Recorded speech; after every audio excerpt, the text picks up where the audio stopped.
aircraft would be phased out.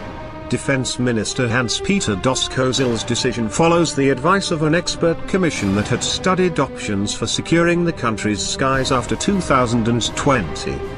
At that time, the subsonic Saab planes would reach the end of their economic lives and would be retired anyway.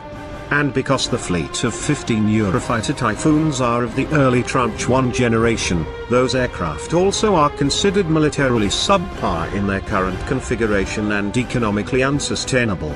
Those who say yes to Austrian neutrality and sovereignty must also say yes to modern, high-performance supersonic aircraft capable of round-the-clock operations, Doskozil told reporters in Vienna. At the same time, we need to get the escalating costs of the Eurofighter under control and minimize the enormous cost risks associated with it, in the interest of the taxpayer and also in relation to the other branches of the armed forces. Continued operation of the 15 Eurofighter Typhoon jets would cost between €4.4 billion, US $5 billion, and €5.1 billion, US $5.8 billion. Over 30 years, according to the expert commission.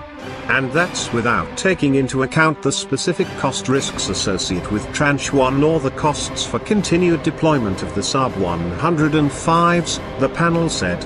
While there was no announcement on what other aircraft could fit Austria's needs, officials said they had spoken with Airbus, which makes the Eurofighter Typhoon, potential alternative suppliers as well as governments. Those talks led to 19 different options for monitoring Austria's airspace.